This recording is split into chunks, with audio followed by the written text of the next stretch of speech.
Assalamualaikum warahmatullahi wabarakatuh. Innal hamdalillah nahmaduhu wa nasta'inuhu wa nastaghfiruh wa na'udzu billahi min shururi anfusina wa min sayyiati a'malina. Man yahdihillahu fala mudilla lahu wa man yudlil fala hadiya lahu. Asyhadu an la ilaha illallah wahdahu la syarika lahu wa asyhadu anna Muhammadan 'abduhu wa rasuluh. Fa inna asdaqa hadits kitabullah wa khaira hadi Muhammadin sallallahu alaihi wasallam wa syarra umuri muhdatsatuha wa kullu muhdatsatin bid'ah wa kullu bid'atin dalalah wa kullu dalalatin fin-nar. Amma ba'd. Alhamdulillahirabbil alamin, bersyukur kepada Allah Subhanahu wa taala atas taufik dan hidayahnya. Allah masih memberi kesempatan pada kita dapat berkumpul pada malam ini melaksanakan kewajiban solat maghrib secara berjamaah. Harus diingat-ingatkan yang semua ini adalah kenikmatan daripada Allah Subhanahu wa taala, yang mana setiap kenikmatan yang Allah berikan haruslah kita syukuri dengan alhamdulillahirabbil alamin. InsyaAllah malam ni jadual kita mengaji kitab ni, kitab kecil ni. Bangku dah order lah 2 minggu lepas, tapi stok belum ada. Saya minta dalam beberapa dia kata tak cukup dia lah. InsyaAllah nanti minggu depan kita mula kaji lah. Minggu depan baru ada kitab. Saya yakin setiap Nabi tak ada kitab boleh hafal semua. Ini tak ada masalah. Saya masih musyrik. Kalau Mak Saleh cakap no problem, orang Arab cakap masih musyrik, tak ada masalah. Minta maaf suara agak ini, sebab di bahagian Pandamaran, Labuan Kelang, tempat saya di Bandar Botanik sana, jerebu yang sangat-sangat. Sampaikan jarak pandangan waktu siang tu, kalau malam saya balik mengajar tu betul-betul jerebu. Sampaikan macam dalam kabut. Bila saya teringat jerebu ni, rasa seram sejuk, ketakutan. Bukan takut ada mak lampir loncat dalam kereta, tak ada lah. Bila 2-3 hari ni balik mengajar, kebetulan mengajar jauh, ada di Rawang, ada di Semenyi. Balik lewat lah 11:30. Kabut yang sebenar-benarnya kabut. Sampaikan macam hujan yang sangat-sangat lebat, nak buat laju tak boleh. Kabut sangat. Kesah saya ni. Saya teringatkan satu hadis yang mengatakan ada 10 tanda-tandanya kiamat. 1, asap. Pernah dengar? Yang mana ketika turunnya tanda asap ini, yang paling awal 10 tanda, insyaAllah belum kiamat lagi lah. Tapi bila berdepan dengan keadaan ini, teringatkan kisah beginikah keadaannya kiamat ataupun tanda-tandanya kiamat. Kerana antara 10 tanda kiamat yang awal adalah asap. Asap ini Rasulullah SAW bersabda, mafhumnya, ketika kalian berdepan dengan asap ini, maka simpanlah bekal makan. Waktu tu gandum, kalau kita zaman sekarang beras lah, untuk selama setahun. Kerana dengan asap ini, seluruh permukaan bumi akan dipenuhi asap, yang mana selesai saja petanda yang pertama daripada 10 yang paling besar ini, akan keluar Ya'juj dan Ma'juj. Kerana dengan adanya asap ini, haiwan semua tak boleh hidup. Haiwan semua tak boleh hidup, tumbuhan semua mati.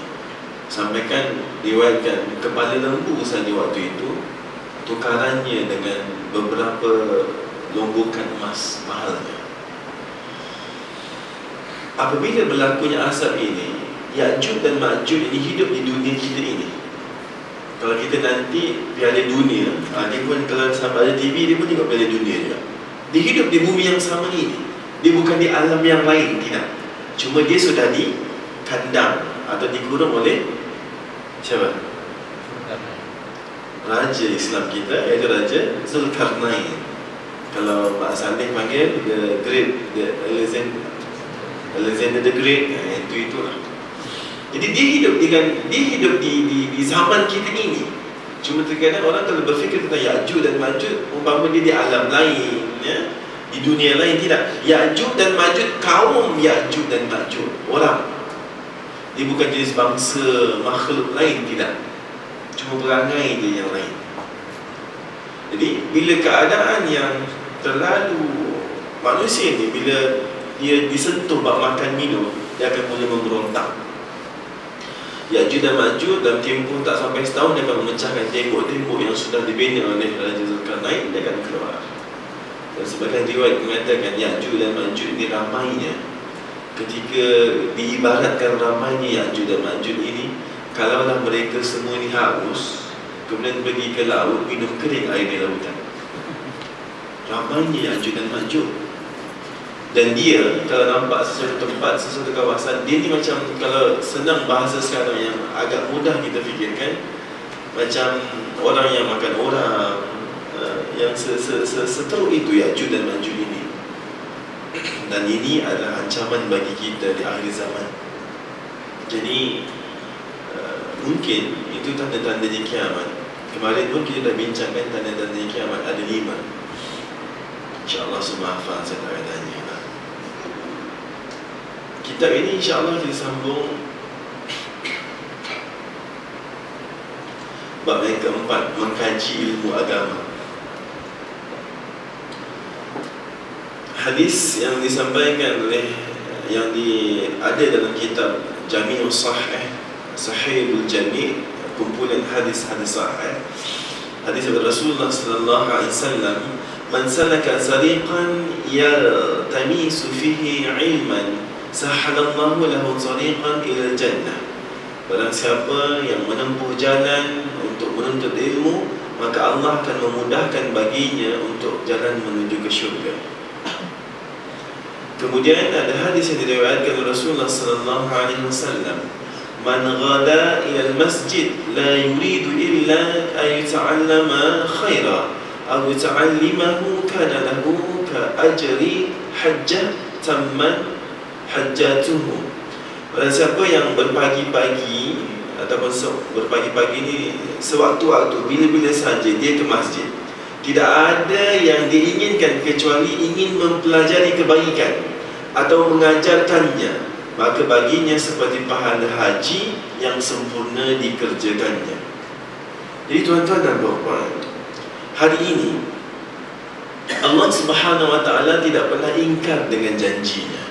Sebab itulah kita pentingnya berilmu.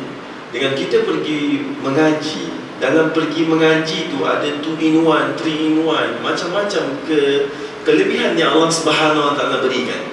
Mengikut hadis ini, orang yang pergi datang ke suatu masjid dengan niat semata-mata untuk mencari ilmu, ataupun dengan niat semata-mata untuk mengajarkan ilmu, kemudian Allah Subhanahu Wa Taala menerangkan melalui lisan Rasulnya, maka baginya pahala seperti haji yang sempurna. Ini harus dapat diimajinasikan atau harus dapat dibayangkan.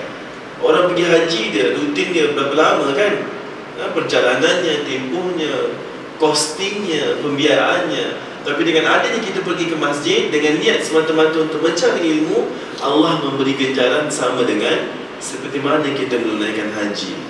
Tuan-tuan dan puan-puan, Allah begini, Allah ni sebenarnya inginkan kita masuk syurganya. Kerana Allah mendengar rayuan kita, untuk kita yang sering kita doakan kepada Allah Subhanahu Wa Taala, "Ya Allah, aku inginkan syurgamu ya Allah. Ya Allah, aku ingin masuk ke syurgamu ya Allah. Masukkanlah aku di syurga Al-Firdaus." Sekarang ini Allah ingin kita masuk syurga Firdaus. Benar kan? Kemarin kita sudah mengaji. Kita mengaji datang hanya untuk mengaji. Cuba hari ini kita datang untuk mengaji dan kita hanya mengaji. Ingat dari hadis yang sudah kita kaji, dengan adanya ke mengaji ini, khairud dunia wa ma fiha dapat. Kemudian diterangkan di situ lagi seperti mana orang pergi haji. Tuan-tuan sendiri tahu kan, orang pergi haji ini, hukumnya orang pergi haji, seandainya hajinya itu dijalankan dengan benar-benar mengikut tuntunan haji dan mendapatkan haji yang mabrur, dia umpama dilahirkan kembali kan, bersih. Ini orang pergi haji, orang selalu tanya, Ustaz, untuk kita itu dapat melihat seseorang itu hajinya mabrur ke tak mabrur, macam mana? Yang orang bingung kan, macam mana nak haji mabrur? Anak lelaki saya kalau pergi haji, automatik dia dapat haji mabrur. Sebab anak nama dia Mabrur. Nama anak saya Abdullah Mabrur. Abdullah Mabrur Aliyin. Jadi kalau pergi haji, confirm dapat. Haji yang mabrur ini, kalau kita pergi haji, tanyakan pada sesiapa yang sudah pergi haji, dia punya duration, qualification untuk lulus menjadi haji yang mabrur sampai akhir hayat. Sebelum pergi haji dan selepas pergi haji ada dua keadaan kan. Sebelum pergi haji dan selepas pergi haji, kalau bab Islamik, bab ibadah, sebelum pergi haji dengan lebih balik pergi haji, balik daripada haji lebih banyak, lebih semangat, lebih serius dalam ibadah.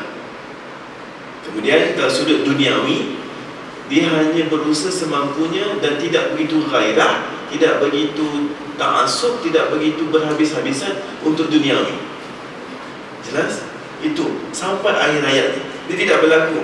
Ada orang minimum kalau balik umrah yang tak pakai tudung minimum 7 hari dia ada.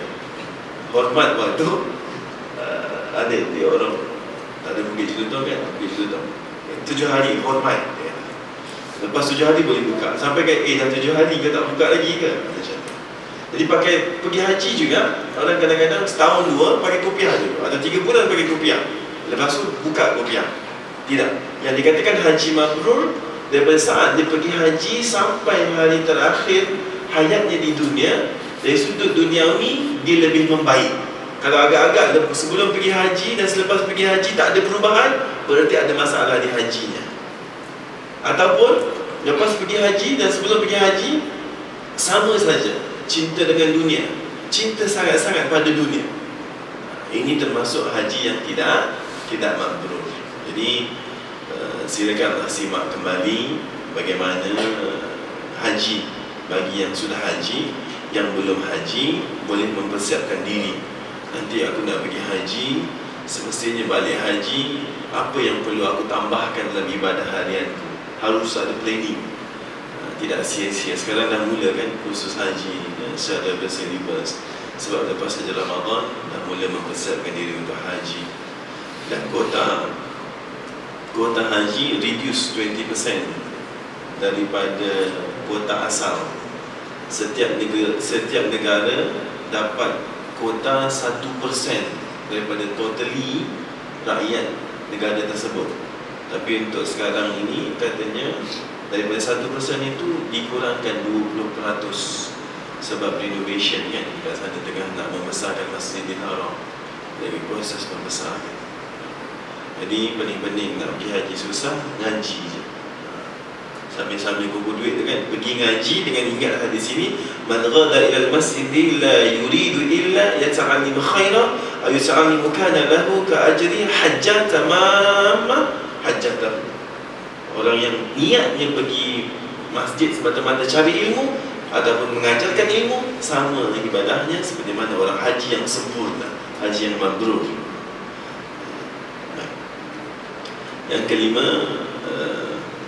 Yang kelima, berdoa untuk saudaranya sesama Muslim dan beristighfar untuk mereka. Tuan-tuan dan puan-puan, saya ulang ingatkan kembali kitab ini. Bagaimana kita sebagai seorang Islam boleh masuk syurga Allah walaupun tidak mengamalkan ilmu ataupun ibadah yang sangat-sangat banyak. Hari ini orang berfikir untuk masuk ke syurga Allah haruslah solat 2-30 rakaat sehari, harus pakai serban, harus pakai jubah, dahi tak hitam mantuk dekat dinding kasih hitam, tak cukup hitam rembat celak bini ada, betul. Celak bini tu dia tanya apa? Dia tonyo-tonyo ni nak hitam. Tidak semestinya begitu. Ini cuma mitos untuk beribadah, untuk mendapatkan syurganya Allah. Ini mitos semuanya. Kerana kalau kita lihat peristiwa Isra' Mi'raj, kalau saya sebut peristiwa Isra' Mi'raj, hati-hati, soalan akan keluar macam minggu lepas. Dan ketika Rasulullah sallallahu alaihi wasallam diangkat ke langit, itu kan hadiah kepadanya kan. Banyak perkara lain yang Rasulullah sallallahu alaihi wasallam boleh Allah tunjukkan kepada Rasulullah sallallahu alaihi wasallam. Kalau tak perkara lain kan, ketika diangkat ke langit, kisah sahabat siapa yang di-highlight kan? Soalan ni. Bilal. Tahulah Bilal bin Rabah. Kenapa tidak Sayyidina Abu Bakar? Rasulullah sallallahu alaihi wasallam pernah berkata, kalau kita lihat dalam Bukhari, pandangan ataupun keadaan kedudukan sahabat di sisi Rasulullah sallallahu alaihi wasallam, seandainya sesudahku masih ada Nabi, pasti akan kutunjuk Sayyidina Abu Bakar. Kenapa tidak kisah Sayyidina Abu Bakar saja yang dibawa ke langit oleh Allah Subhanahu Wa Taala? Bilal bin Rabah, tuan-tuan pernah mendengar, dan mana-mana kitab pun Ustaz menyampaikan An Bilal bin Rabah, seperti mana kita dengar An Abi Hurairah, An Anas bin Malik, betul kan? An Ibnu Abbas. Bilal bin Rabah jarang meriwayatkan hadis. Kalau bahasa kita, dia bukan ustaz sangat lah. Tetapi kenapa bunyi sandalnya didengarkan oleh Allah sampai ke langit, sampai ke syurga di sana? Kenapa? Kerana Bilal bin Rabah istiqamah dalam satu peribadatan. Kita tuan-tuan dan puan-puan, untuk dapat syurganya Allah, pilihlah satu ibadah yang istiqamah. Kalau bahasa Jawanya konsisten. Dia tetap dengan ibadah sunnah itu, dia bermati-matian untuk ibadah itu. Dia berjuang. Kan pernah kan Rasulullah SAW ketika satu ketika lepas solat asar, dia solat qabla, lepas solat asar dia solat sunnah. Sahabat-sahabat tanya, "Mana ya Rasulullah? Apa ni ya Rasulullah? Apakah ada wahyu baru?" Apa kata Rasulullah SAW? Tidak. Tadi zuhur biasanya aku solat qabla, dan ba'da, sesudah zuhur ada solat sunat. Tapi tadi ada ramai orang yang bai'ah masuk Islam, jadi aku tak sempat buat solat itu. Kemudian Rasulullah SAW menganggap sunnah itu wajib baginya. Nampak tak kan? Ini yang dikatakan sebenarnya harus ambil kisah Isra' Mi'raj ini. Isra' Mi'raj ini sampai saja waktu Isra' Mi'raj memang highlight. 3 lah perkara yang kita singkatkan. Pertama, Rasulullah SAW diberi 3 perkara. Perintah solat, betul? Ayat-ayat terakhir dari surah Al-Baqarah. Kemudian pengampunan bagi orang yang dosanya besar, walaupun sebesar mana pun, selagi dalam hatinya masih ada La ilaha illallah. Ini yang Allah bagi langsung kepada Rasulullah SAW. 2 perkara yang berbeza, satu negatif, satu positif. Negatifnya apa? Rasulullah SAW pernah diperlihatkan orang-orang yang mana kukunya panjang, tapi kuku dia bukan daripada kuku, bertukar menjadi tembaga kan, yang mencakar-cakar wajahnya. Dan sebahagian mengatakan dia memakan bangkai saudaranya. Bangkai saudara ni, bangkai adik-beradik mak ayah dimakan. Bertanya Rasulullah SAW kepada Jibril, nama short form lah, Jibril, apa kes ni orang ni? Apa dosa yang dilakukan sehingga sedemikian rupa siksaan yang Allah beri? Mereka inilah orang yang melakukan perbuatan ghibah. 2 benda ni.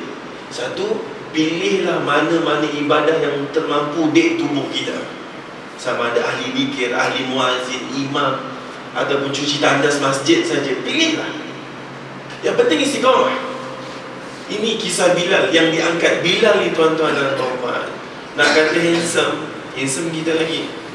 Dia kalau dia Habsyian, tahu? Putihnya tu cuma di tapak tangan, gigi dan juga mata je. Saya satu guru waktu belajar di mana, di College Tahfiz Kelang, Al-Syekh daripada Madinah. Betul-betul. Kalau dia tak, untung dia pakai jubah putih. Kalau subuh nampak macam jubah berjalan je.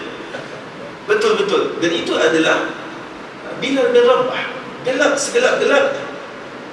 Tapi Allah mengangkat martabatnya setinggi-tingginya. Sampai hari ini muazzin dipanggil apa?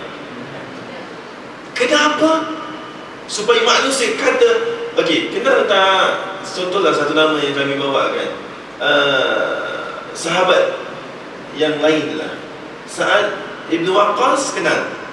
Mana lebih popular, Sa'ad Ibn Waqqas atau Bilal? Bilal lebih popular kan. Dan banyak sahabat-sahabat lain kita tak popular pun, kecuali yang perawi hadis.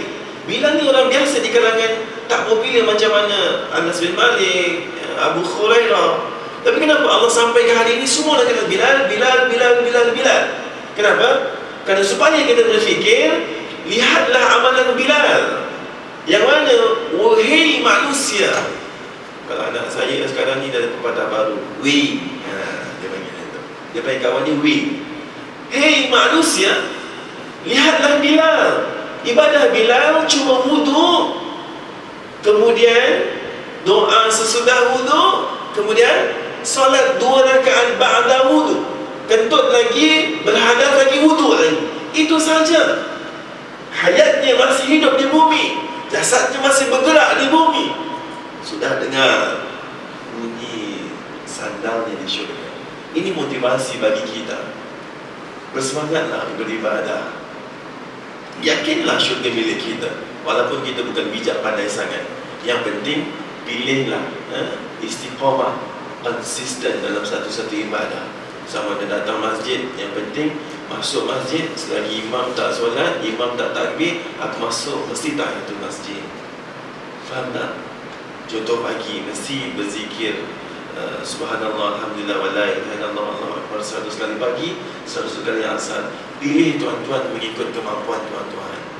Kalau nak baca Quran, nanti suara macam Jamal Abdillah sedap berbeno, tak payahlah baca, itu alasan je lah. Senang tak dia membaca. Berzikirlah. Zikir Ustaz takut tercabut rahang ni, lama sangat zikir. Solatlah Ustaz, solat ni kaki menggeletar Ustaz, tak nak juga kan, kita solat kan kita. Jadi tolong, ini adalah motivasi bagi kita. Pilihlah salah satu ibadah yang balik ni. Jangan takut saya tak tanya seorang-seorang. Balik ni cuba fikir, apa ibadah aku yang aku boleh perjuangkan kepada Rasulullah sallallahu alaihi wasallam, kepada Allah Subhanahu wa taala, yang selain yang wajib. Tuan-tuan pernah dengar tak cerita yang 3 orang tu berangkat dalam gua, kemudian tertutup? Macam mana dia doa? Dia bertawasul dengan ibadah peribadinya kan. Ya Allah Tuhanku, aku orang miskin, kerja aku hanya mengutip kayu bakar. Aku akan kutip kayu, balik, dapat upah, beli susu, aku bawa susu, kan semua cerita kan. Dia doa, dia bagi mak dia, anak dia, aku semua tak ada, bergerak sepertiga batu tadi tu. Ini bermaksud ada amalan andalan, amalan yang kita rasa ini yang aku perjuangkan. Tanya diri kita, apa amalan yang kita rasa-rasa yang kita perjuangkan? Setiap bulan Ustaz, saya sedekah 50 sen. Bolehlah. Yang penting istiqamah. Apa sahaja, cuba tanya diri sendiri. Balik on the way nanti, sampai rumah, saya confirm. Yang penting berfikir harus sebelum sampai rumah. Balik rumah dah fikir lain dah nanti. Ya? On the way balik tu, apa ibadah aku yang boleh macam Bilal dan Rabah. Ya? Kerana dalam kitab ni mengajar kita bijak beribadah smart, bijak beribadah. Ini yang kita fikirkan. Sebab bila seseorang beribadah dengan tanpa ilmu, dia hatinya akan tanpa tujuan, ibadah je. Faham kan? Bila kita ibadah kerana Allah Subhanahu wa taala, mengharapkan rahmatnya Allah, mengharapkan terhindar daripada nerakanya Allah, kita lebih fokus beribadah kepada Allah Subhanahu wa taala. Yang kelima, man istaghfara lil mu'min walil mu'minat kataballahu lahu bikulli mu'minin wa mu'minat hasanah. Ini paling best tuan-tuan. Barang siapa yang memohonkan ampun bagi orang-orang mukmin lelaki dan perempuan, maka Allah mencatat baginya satu kebaikan untuk setiap orang mukmin lelaki dan perempuan yang didoakannya. Dia bukan yang dikatakan kita doa lelaki, mukmin lelaki, mukmin perempuan, kita akan sebut satu-satu nama. Kan ada doa yang solat Jumaat kan? Mukminin wal mukminat, ahya wal amwat. Kita doa dan seluruh sekali je, satu ucapan je. Untuk orang mukmin, setiap orang mukmin yang wujud di muka bumi yang terkena doa kita, yang masuk, yang dia syaratnya mukmin, kiralah berapa ratus orang, berapa ribu orang, berapa triliun orang, seorang Allah bagi satu kebaikan. Nampak kan? Allah, kalau tuan-tuan, kalau orang itu masuk neraka, bukan silap Allah salah alamat, bukan. Bukan Allah menganiaya, bukan. Dirinya sendiri yang menganiaya. Allah berusaha pelbagai macam cara untuk kalian masuk syurga Allah. Aku mudahkan dengan pelbagai cara. Lagi-lagi umat Nabi Muhammad SAW dilipat kali gandakan, umat lain tak dapat. Ramadan tuan-tuan, wujudnya di mana? Ramadan ini, baik, di Ramadan dilipat kali gandakan 10 kali kebaikan. Benar kan? Dan dalam bulan Ramadan ada 10 hari yang sangat mustajab. Tahu kan? Hari Lailatul Qadar. Harus bersiap hari ini. Kalau boleh minta half day ke, masuk pukul 10 ke, 10 hari terakhir tu. Sebab malam tu cekarlah mata. Kenapa? Begini. Kemarin waktu saya sempat lunch di Mekah, suara dah rasa macam Nabi Sarip dah suara. Dia kata, ada satu guru kami, seandainya kalian mampu, kumpullah duit untuk datang Lailatul Qadar di Masjidil Haram, katanya. Kumpullah duit. Haji mungkin susah, minta kuota kan. Kalau pergi daftar sekarang mau 2,000 berapa? 60, 70 kot. Mau 2,000 tu bertukar 3,000 besok. Kenapa? Begini. Dalam bulan Ramadan, pahala dilipat kali gandakan 10. Benar? Lailatul Qadar dilipat kali gandakan berapa? 1,000 bulan. Tak apa, jangan takut, saya bagi jawapannya. Masjidil Haram ibadah dilipat kali gandakan berapa? 100,000. Katakanlah tak sempat jumpa Lailatul Qadar, itu peak hour. Kalau kami student dulu beli hotel, yang mana hotel tu beli cuma 300 rial, waktu tu orang tawar sampai 13,000 rial pun berani. Tapi kalau orang Malaysia lah, orang London, orang Brunei, sampai macam tu. So peak hour. Kenapa? Bayangkan 100,000 kali lipat dikalikan dengan 10. Allah letak figure kan di situ kan, 100,000 kali ganda kan. Kenapa? Untuk kita berfikir-fikir. Orang yang tahu nombor, fikirlah. Allah letak 10 kali ganda di Ramadan. Allah letak 100,000 kali ganda beribadah di Masjidil Haram. 100,000 kali 10, 1,000,000 kali ganda. Dan barang siapa yang kata satu syekh ni, Abdullah Amir bin Rasul, saya kenal lagi, ingat nama dia. Usahakanlah Ramadan di tanah haram. Sempatkanlah ibadah di tanah haram. Ini namanya bijak kan? Smart. Beribadah dengan bijak. Itu kalau kita mampu. Kalau kita tak mampu, ini mengampunkan, minta. Berarti kalau nanti Ramadan, banyakkan doa yang Arabik tak hafal Ustaz, tak payah Arabik, bahasa apa pun silakanlah. Betul kan? Allahumma ya mukallibal qulub. Allah Tuhan zat yang memegang bolak baliknya hati. Tak tersebut dekat lidah pun, dekat hati pun Allah faham. Benar kan? Jadi hari ini, bulan ini, bidik untuk doakan muslimin, muslimat, supaya terbawa nanti di Ramadan mendoakan juga. Kalau di luar Ramadan, satu orang yang kita doakan muslimin, muslimat, satu kebaikan kita dapat, kali gandakan dengan manusia Islam satu dunia. Kalau Ramadan lipatkan 10 lagi. Tapi tuan-tuan, buat tak tahu je lah. Kalau yang tak interested dengan syurga, yang tak nak syurga, buat dek je. Yang buat dek tu berarti tuan-tuan tak minat dengan syurga. Balik kan tengok, buat dek ke nak doa? Kan dah diterang berulang-ulang. Sifat buat dek ni tuan-tuan, berulang-ulang kami kongsikan kan. Sifat buat tak tahu ni bahaya. Tapi masyarakat zaman kita sekarang ni memang banyak yang buat tak tahu. Jelas dalam surah Al-Baqarah diterangkan, Innal ladhina kafaru sawa'un 'alaihim a'anzartahum am lam tunzirhum la yu'minun.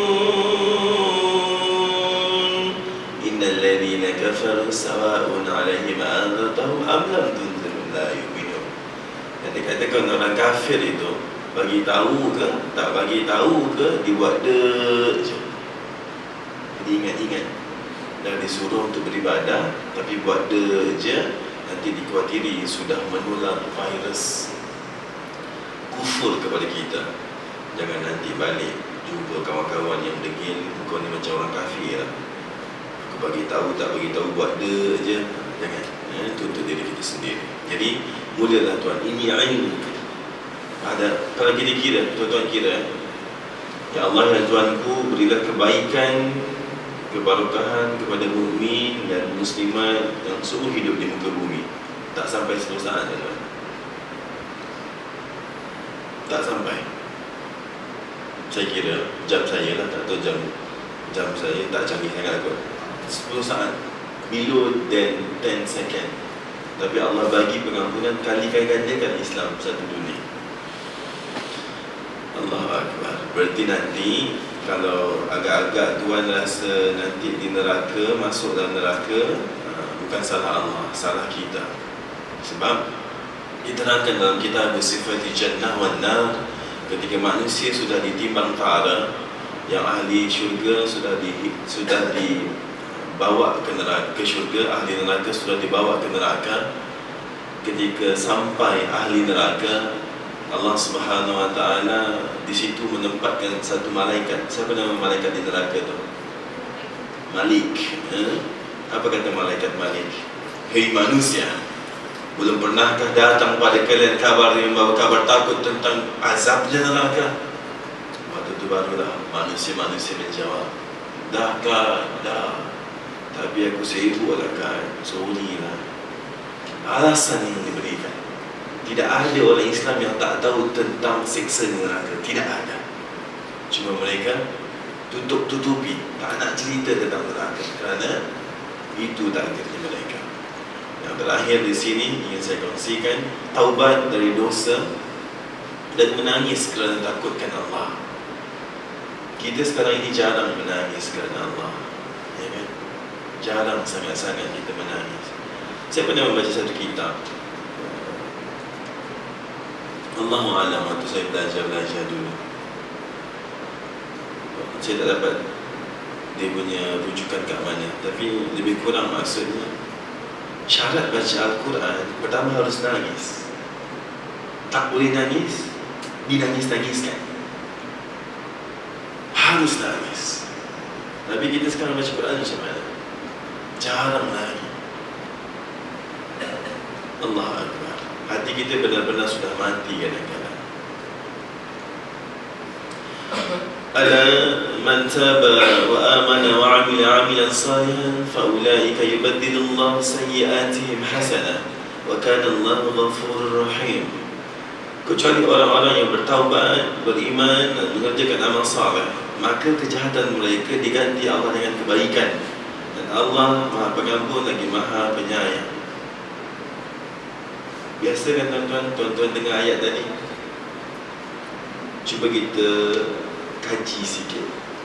Allah kata, barang siapa yang bertaubat, kemudian beriman, kemudian amal saleh, buat 3 perkara, maka kejahatan mereka diganti, convert oleh Allah dengan kebaikan.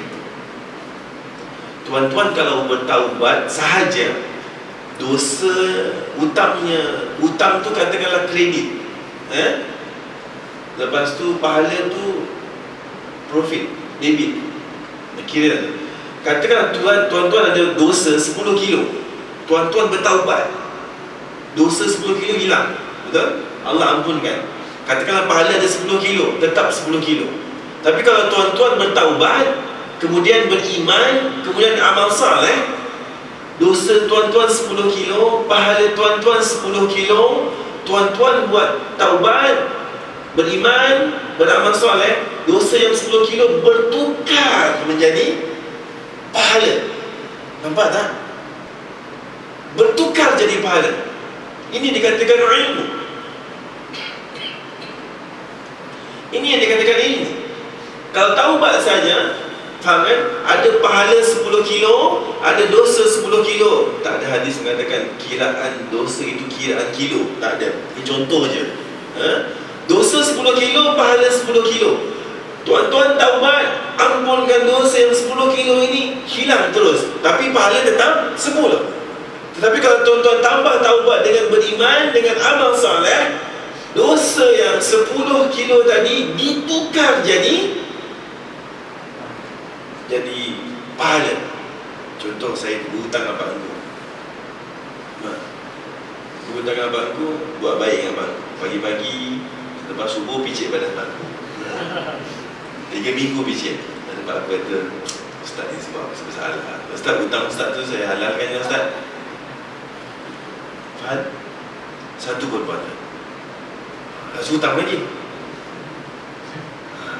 Besok lagi, waktu nak bayar, saya picit bangku, saya basuh kereta bangku, lepas tu saya dukung bangku dalam masjid. Contoh 3 perkara. Apa bangku cakap? Ustaz, hutang Ustaz, itu RM10 kan? Saya top up lagi RM10 Ustaz. Hutang halal. Faham tak maksudnya? Ini perumpamaan supaya faham. Jadi bertaubat ini boleh kita ambil, tuan-tuan dan puan-puan. Masalahnya kita tak tahu dosa kita berapa. Faham kan? Kita tak pernah tahu dosa kita berapa. Apa yang kita sedar tentang dosa kita. Sakitkan hati orang ke, horn orang ke, orang depan sakit jantung, kita horn, mahu tercabut jantung. Betul tak kan? Kita tak tahu. Buat orang mungkin saja meninggal orang untuk kita buat. Kita jalan je. Kita tak perasan pun. Tapi itu termasuk dosa. Menyakiti sama Muslim katakan. Kita tak tahu dosa kita berapa. Nak berdoa, dosa yang mana satu nak didoakan. Sedangkan proses taubat ada spesifik dosanya kan. Sekarang ini cuba berlaku bijak, bertaubat, kemudian beriman dan amal soleh. Macam mana nak beriman? Taubat dah faham kan? Kita pernah kaji, ulang kaji banyak kali bab taubat. Faham kan? Anggotlah supaya saya tak tanya. Faham kan? Kata saya tanya. Kalau tak faham saya beritahu. Taubat tuan-tuan, tidak boleh taubat sebab bosan, sebab boring. Aku malas lah. Ada waktu saya di Jakarta dulu, waktu belajar, dia kata Pak, dulu kalau kat Indonesia pangkat tinggi tu dia panggil Pak, Bapak lah. Waktu tu walaupun saya 19 tahun dia panggil Bapak jugalah. Pak, aku sudah bosan sama zina katanya. Dia kebetulan bapa ayam. Yang hitam sudah Pak, yang biru mudah, yang gede, yang kecil, yang hijau. Dia kata orang hitam, biru, putih semua dah rasa. Dia kata bosan dah. Dia kata aku mau taubat aja. Tak boleh. Bertaubat sebab bosan tak boleh. Ustaz, saya nak taubat dah Ustaz. Kenapa? Nak minum arak ni dah tak larat dah Ustaz. Tak mabuk dah. Rasa-rasa nak telan botol pun tak mabuk Ustaz. Saya nak taubat Ustaz. Tak boleh. Taubat bukan sebab boring, bukan sebab bosan. Taubat harus rasa bersalah. Itu taubat yang benar. Betul-betul rasa bersalah. Adakah orang buat salah, dia buat muka dek je kan? Itu orang tak bersalah. Dia tak nak mengaku dia bersalah. Ini dia benar-benar rasa bersalah. Kemudian dia bertaubat, menyatakan taubat daripada Allah Subhanahu Wa Taala. Kemudian dia beristighfar banyak-banyak. Betul? Habis.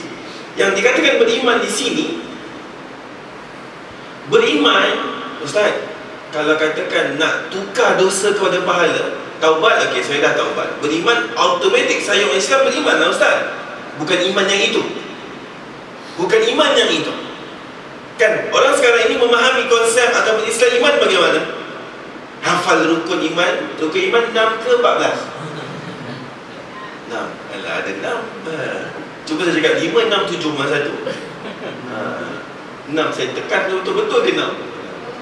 Lepas tu goyang sikit. Saya pernah satu ketika rukun iman ada berapa 6. Saya kata, siapa berani sanggah dengan saya? Saya kata 7,5 rukun iman. Saya kata, siapa bagi dalil, jom bangun bagi satu-satu hujah. Suruh diam. Saya tipu je. Baru macam tu dia tak berani nak bangun. Peduli apa Ustaz? Ustaz ke tak Ustaz ke, 6 tetap 6 Ustaz. Betul kan? Sepatutnya. Sebab itu keimanan. Saya kata tadi, yang dikatakan taubat, iman, amal soleh, bukan iman yang tadi itu, bukan itu. Yang iman yang dimasukkan di sini, tidak mungkin seseorang boleh beriman kalau dia tidak melalui proses ilmu. Betul kan? Boleh tak tuan-tuan nak jadi beriman automatik duduk kat rumah je? Ambil bluetooth tu, cocok kat kita, langsung ada ilmu terus beriman. Boleh sekarang? Transfer. Tak boleh tuan-tuan. Tak mungkin. Kan pernah saya bincangkan kan? Kita katakanlah nak beriman, kahwin dengan isteri beriman, nanti kita hidup dengan dia, automatik dia mengalir imannya pada kita. Tak mungkin juga. Beriman tak ada jalan lain kecuali ilmu. Ilmu tak ada jalan lain kecuali pergi mengaji. Itu yang dikatakan iman. Jadi kalau kita pergi beriman, aku dah tahu rukun iman yang 6, itu bukan yang iman yang dimaksudkan di sini. Yang dikatakan iman di sini adalah mencari ilmu bagaimana menjadikan kita itu orang yang beriman. Iman bahasa Arab, bahasa Melayu apa? Percaya. Macam mana kita nak percaya neraka? Macam mana kita nak percaya hari akhirat? Macam mana kita nak percaya wujudnya nanti timbangan di padang mahsyar? Macam mana kita boleh membayangkan hari ini berkumpulnya seluruh manusia pada hidup di bumi di satu tempat, di satu masa? Tak ada lampu, tak ada spotlight, tak ada matahari, tak ada bulan. Gelap gulita. Padang mahsyar tu jangan fikir padang penimbunan pagi-pagi kita beratur tu, bukan. Saya pun macam tu duduk fikir padang mahsyar macam tu. Kalau kecil-kecil kan, ada sekolah kan, kumpul kat padang kan, saya fikir padang mahsyar lebih kurang macam tu. Sebenarnya tidak, gelap gulita. Untuk umat Nabi Muhammad sallallahu alaihi wasallam ada tips. Jangan nanti wasiat aku mati nanti sebelah aku torchlight, jangan. Tipsnya kan Rasulullah SAW pernah bersabda, akan datang padaku umatku nanti dengan tubuh yang bercahaya sebab bekas wuduknya. Itu. Tapi wuduk macam mana? Simak kembali dalam surah Al-Ma'idah, ya ayyuhalladzina amanu idza qumtum ila shalah faghsilu, basuhlah wajah kalian, wa aydiyakum, dan tangan kalian, ila marafiq, sampai siku kalian, wamsahu, dan usaplah kepala kalian. Dah ulang ni kan? Dah ngaji dah ni. Basuh. Kalau kita basuh baju macam mana? Basuh baju, betul kan? Ada orang basuh baju macam ni je, itu pengantin baru. Basuh baju. Jadi Allah mengambil perkataan faghsilu. Fa maka ada di situ ghasalah kan? Basuh. Jadi basuh muka kena basuh, kena basuh. Kita selalu macam mana? Usap je. Ini wamsahu. Yang usap tu di sini, wamsahu. Tak ada orang tuang air gigi dia, tak ada. Kepala betul, kepala tak perlu perbaiki, diusap je, betul kan? Dan pun usap je sebahagian, itu betul. Tapi muka, tangan, kaki kita silap, kita tak basuh. Ayat Quran pakai ghasalah, basuh, wuduk lah. Jadi tuan-tuan, bertaubat kemudian beriman. Beriman means macam mana dapat beriman? Datang ke kuliah, belajar. Amil salih, amal salih. Amal soleh selalu juga masyarakat kita keliru. Amal soleh bukan, amal soleh kalau terjemahkan bahasa Melayu apa? Amal kebaikan, amal kebajikan. Buat baik, nampak sampah kutip, nampak duri kutip, tolong itu, tolong ini, memang itu amal soleh. Tapi bukan amal soleh yang itu.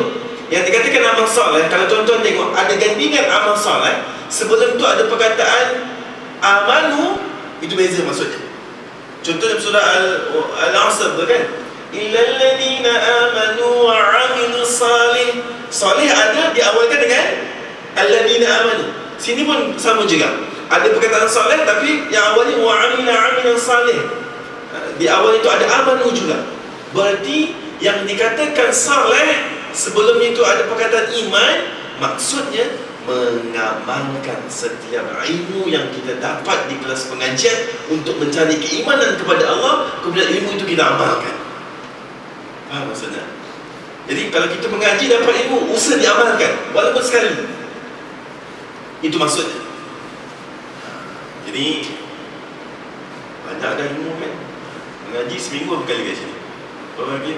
3. 3 campur 3. 2 sebulan 4 kelas. Kalau dekat Wilayah dia buat apa ni, part time, seminggu 2 kali juga. Setahun setengah dapat diploma. Dah mengaji berapa lama? 3 tahun. Sijil tak baik. Sijil tak baik. Degree pun dah dapat. Betul tak kan? Ada mana-mana masjid tu seminggu full. Seminggu tu 10 kali kelas. Sepadahal seminggu 7 kali je. Sebab ada subuh kan, ada subuh, ada kuliah duha 10 kali. Itu 3 tahun master kalau ikut dia punya hawa dekat universiti belajar. Betul kan? Ini tuan-tuan dan puan-puan, yang kita kaji hari ini untuk kita walaupun kita relax, santai-santai, tapi kita kaji tadi apa? Berdoa, doakanlah pengampunan, ya Allah ampunkanlah dosa-dosa orang-orang Islam satu dunia. Bahasa sangat mudah, 2-3 saat. Tapi setiap orang yang kena kita doa tu, setiap orang Islam yang ada, Allah kira satu untuk pengampunan bagi kita. Itu yang pertama. Kemudian kita belajar tadi apa? Taubat, iman dan amal soleh. Kenapa harus taubat, iman dan amal soleh? Kerana Allah akan menukarkan dosa kepada pahala. Ditukar. Kalau taubat saja, dosa ini diampunkan.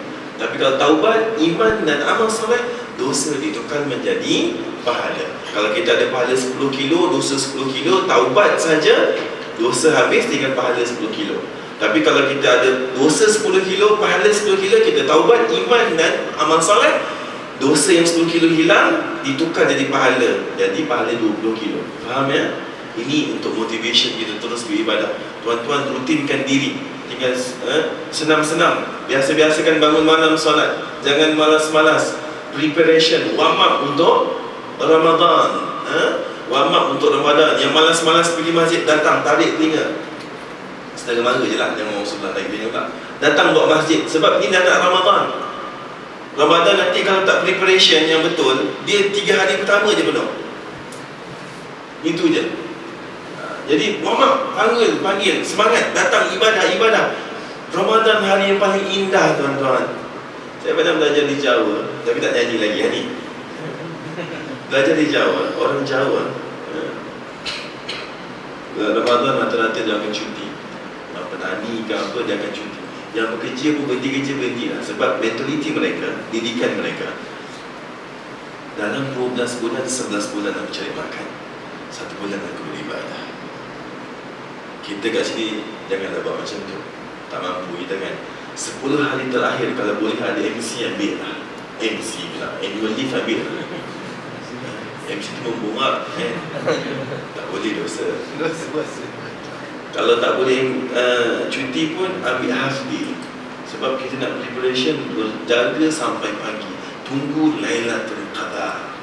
Tolonglah tuan-tuan, cuba semangat sikit sebelum ini. Orang lain sekarang Ustaz ni macam semangat sikit. Ramadan dah nak datang. Jangan malu.